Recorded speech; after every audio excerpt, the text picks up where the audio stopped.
Hello সবাইকে, সবাই কেমন আছো? আশা করি সবাই খুব ভালো আছো, সুস্থ আছো। আর আমিও খুব ভালো আছি। আর খুব ভালো আছি বলতে গরমে যেরকম থাকা যায় সেরকমই আছি।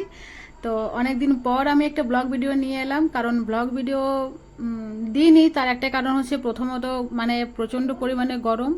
সকালবেলা ঘরের কাজকর্ম করে রান্নাবান্না করে আর মানে ভিডিও করা একটা অসম্ভব ব্যাপার হয়ে যাচ্ছে, জানো তো। মানে সে কারণের জন্য একটি শর্ট ভিডিও দিয়েছি বেশ কদিন। তো আজকে ভাবলাম যে একটু লং ভিডিও দিই। লং ভিডিও বলতে খুব বেশি না, একটু জাস্ট তোমাদের রান্নাটা দেখাবো, কারণ বাকি কাজকর্ম আমার সব হয়ে গেছে, সে কারণে আর কি। তো তো তোমরা কেউ কিছু মনে করো না, প্লিজ সবাই একটু সাপোর্ট করো, পাশে থেকো। আর মেন একটা বড় কারণ হচ্ছে, আমার দু ছেলের এখন এক্সাম চলছে, সেই জন্য খুব একটা সময়ও পাচ্ছি না, কারণ তাদেরকে একটু সময়টা বেশি করে দিতে হচ্ছে তার জন্য। তো এখানে সকাল থেকে প্রস্তুতি শুরু করে দিয়েছি। আজকে হচ্ছে মাটন। আর মাটনটা হওয়ার এত গরমে হওয়াটার একটাই কারণ হচ্ছে, তোমাদের সেটা বলি।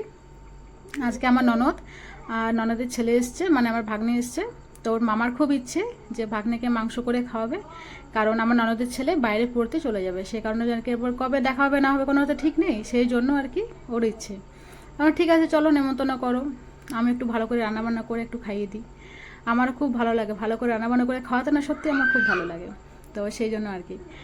তো আমি এখানে মাংসটা সব কিছু সকালবেলায় ঘুম থেকে উঠে ঘরে কাজ করে সব কিছু সেরে মাংসর আমি প্রস্তুত নিয়ে নিয়েছিলাম। তার জন্য আর কি রান্নাটা তাড়াতাড়ি করে, মানে ননদের সাথে বসে একটু বেশ গল্প করা যাবে, জমিয়ে সবাই মিলে আড্ডা দেওয়া যাবে। আর আমার ননদ সত্যি খুব ভালো মানুষ, যে কারণে ওর সাথে গল্প করতে কথা বলতে বেশ ভালো লাগে। তো এখানে মাংস সব কিছু করে, মাংসর রেসিপিটা আমি দিয়েছি আগে, তোমরা দেখেছো। কার কি ভালো লেগেছে জানি না, ভালো লাগলে প্লিজ সবাই একটু কমেন্টস করো, তাহলে হয়তো সেটা আমার খুব ভালো লাগবে। তো এখানে মাংসটা কষে নিলাম ভালো করে, কষানো হয়ে গিয়ে প্রেসারের মধ্যে দিয়ে আর একটু গরম মশলা দিয়ে দিলাম। গরম মশলাটা দিয়ে তারপরে মানে একটু হালকা, আর আমাদের ঘরে তো সেদ্ধটা একটু বেশি না হলে খেতে চায় না, আর আমার শ্বশুর মশার একটু অসুবিধা হয়, শাশুড়ি মায়ের একটু প্রবলেম হয়। তো সে কারণে একটু মাংসটা একটু বেশি করে সেদ্ধটা করতে হয়।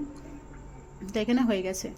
তো বন্ধুরা, আজকের মতন এখানেই টাটা সবাইকে, সবাই খুব ভালো থেকো, সুস্থ থেকো।